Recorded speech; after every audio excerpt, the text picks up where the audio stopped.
Hello, folks. I greet you. Welcome to another Journalist Hangout show. I am Citizen Jones Hussein. Now, today on the program, governors OK tax reform bills, propose new VAT sharing formula. They also oppose VAT increase.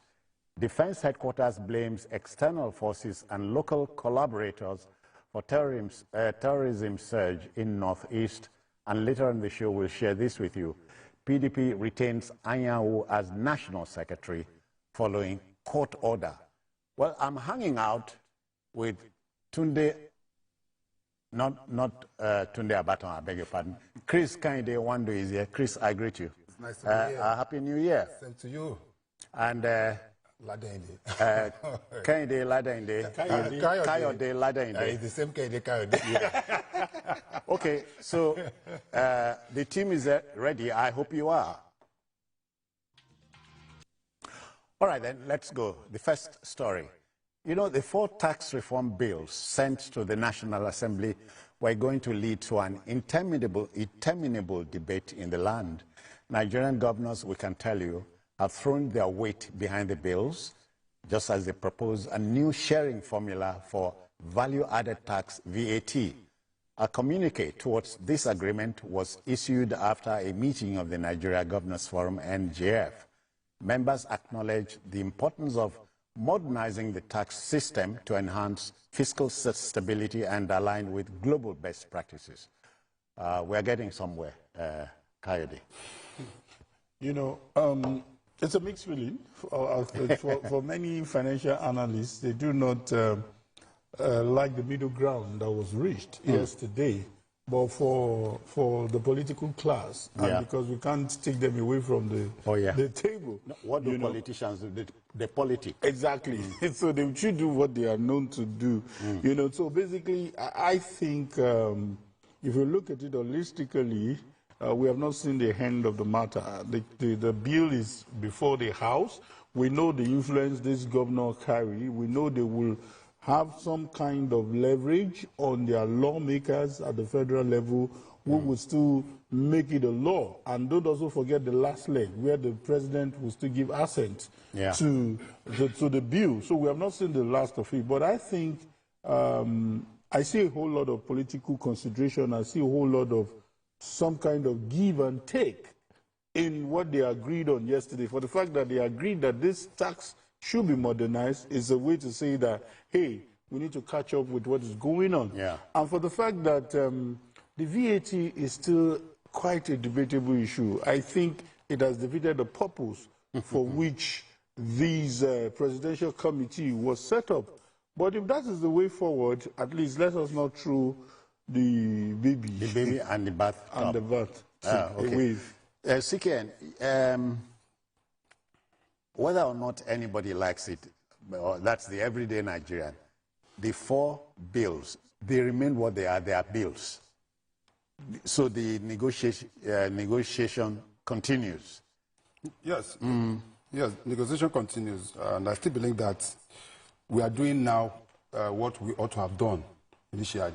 Okay. Yes. We seem to have put the cart before the horse. You know, okay. Part of the initial agreement or disagreement was that there was not enough consultation.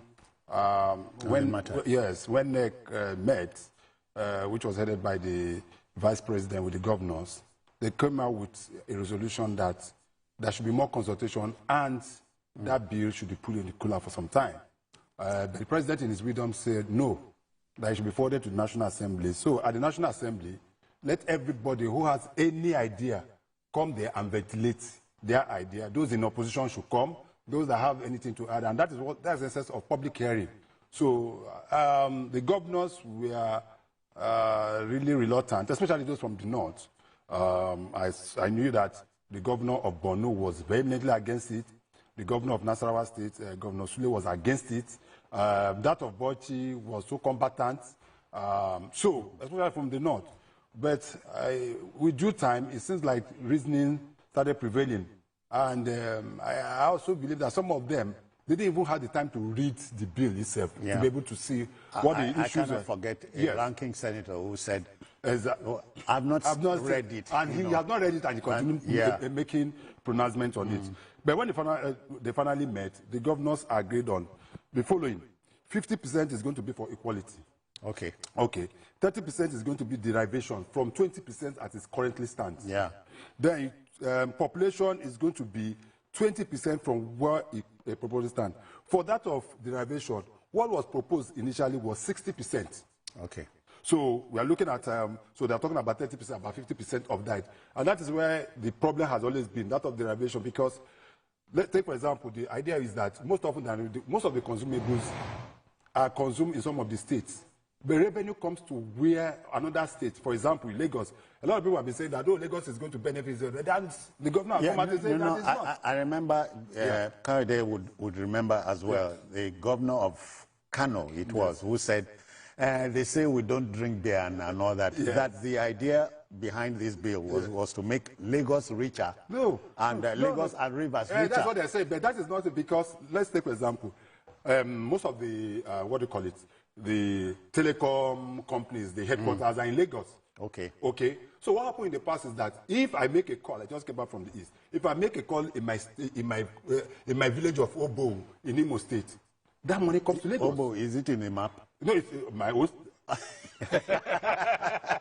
not talking about Akwa Ibom. Okay, go on. So, nice one. If I make a call in Obo, where I come from, that money comes to Lagos.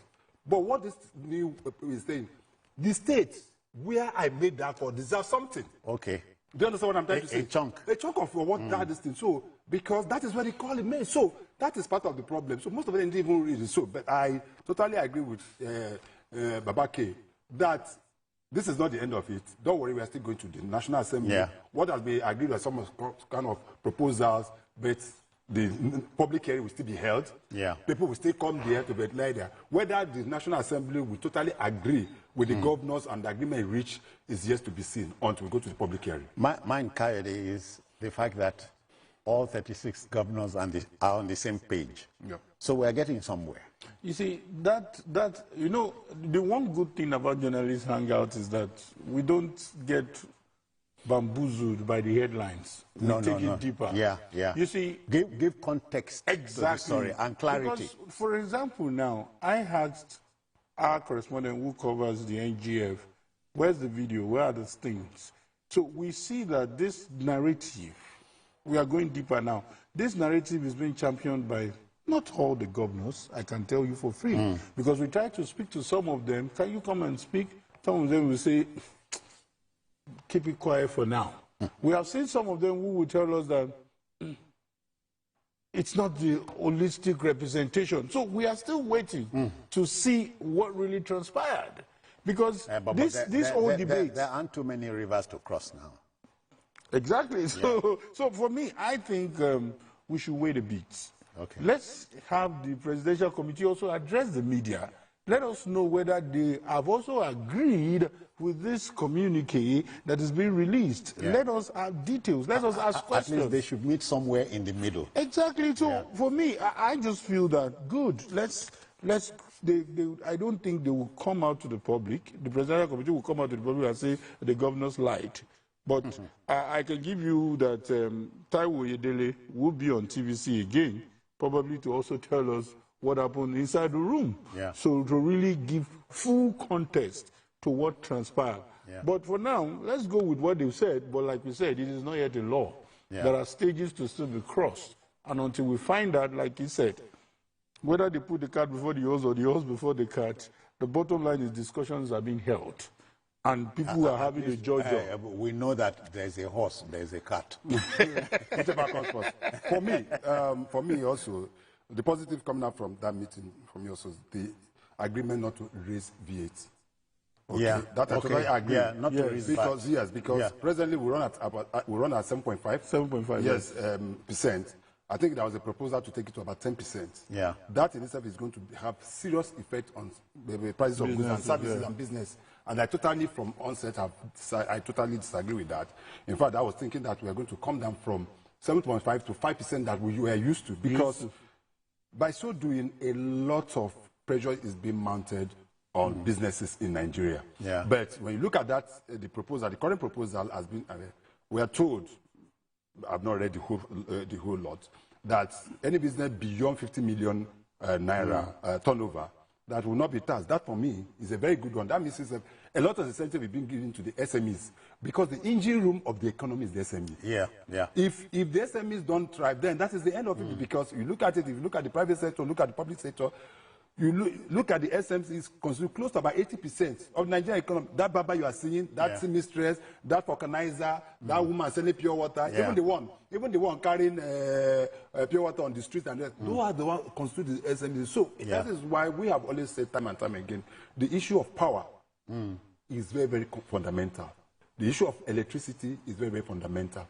If we can get those two effectively at peace, then we're not going to have issues, because the cost of running business is getting out of the reach for the SMEs. But thankfully, gentlemen, we can say the debate continues. Yeah, of course. Okay, to our next story. You know,